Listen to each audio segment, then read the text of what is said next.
Hey everybody, welcome back to the car. Sometimes I don't have much of a chance to make videos because I have a very busy work schedule, and sometimes when I get home I want to spend time with the family and relax, so I'll go ahead and do it this way. Kind of like this personally. I just don't want to do too many videos in the car, but I wanted to discuss with you guys about co-parenting. A lot of us, especially these days, are in a situation where we have an ex and we have children. And when I use words like we, just understand that I'm not pointing out any particular moments of my life, and I'm not calling out any particular people in my life. I'm just using we as a royal sense of all of us and potential us's out there. So when you have an ex-spouse or an ex-parent, a lot of times we can deal with someone who, let's just say they're very difficult, and they try to make everything that you do bad, and they try to make sure that the children know that. We really need to make sure that our focus is only on the kids, because in this whole situation, the children are the only thing that matters. And a lot of times people tend to get wrapped up in, well, this is hurting me, or this is, I want revenge and I'm going to hurt you on this, and that's really kind of just, it's nonsense. What does that do? Okay? See, you've already made your mistakes. You've already split apart. You've already done your business. The children, they have no idea what's going on. They didn't ask to be here. They didn't ask to be born. They didn't ask to be part of a divorce. They didn't ask to be part of a blended family. So it's your obligation as someone who brought that child into this world without their permission to make sure that they're taken care of.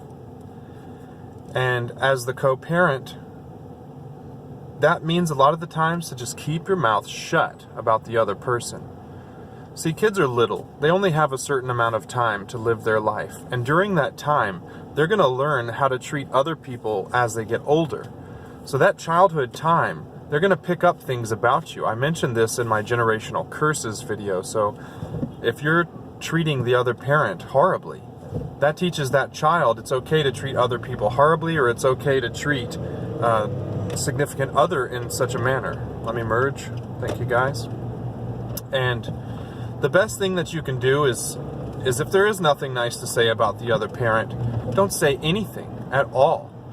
In fact, even if you hate the other parent, it's good to say things to your children like, it's okay for you to love your parent. It's okay for you to love your dad. It's okay for you to love your mom.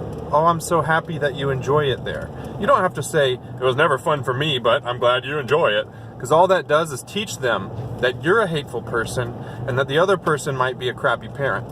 And that's not at all what we want to do. We want children to formulate their own opinions on people.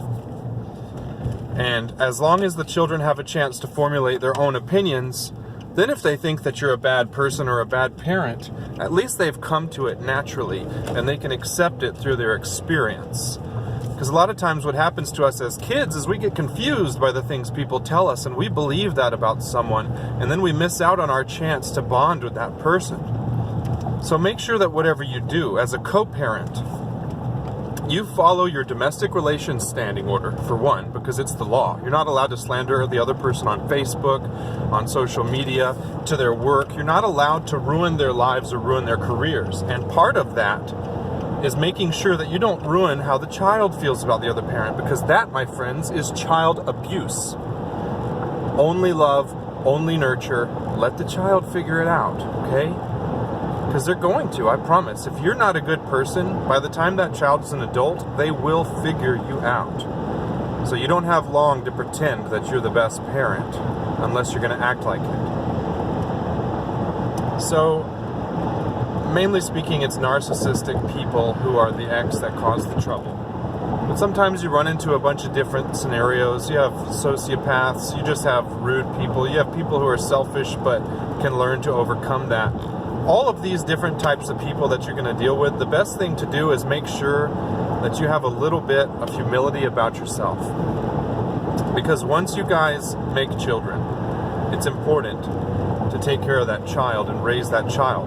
Because that child's the best bet to be better than you were and to fix things in your genetic line. And I can promise you now, we don't want to have them grow up with a grudge against us. too many families are torn apart by words. It's the deeds that matter. So always tell them you love them. Always tell them it's okay to love the other parent. Even if the other parent is a horrible, dirty piece of crap. It's fine. Treat the other parent with respect, and if that means not speaking to them at all, then don't. Don't speak to them except for matters about the child. Make sure everything is lined up the way it's supposed to be. Check, check, check. That's it. Don't get involved with the things they say to you. Do not respond emotionally. The best thing you can do is not respond at all.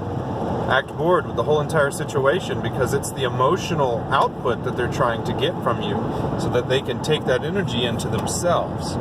Don't give that. Just let them do their thing, and the kids will know. As always, guys, I love you, and this is a parenting lesson from Be Still Voice Works. Bye-bye.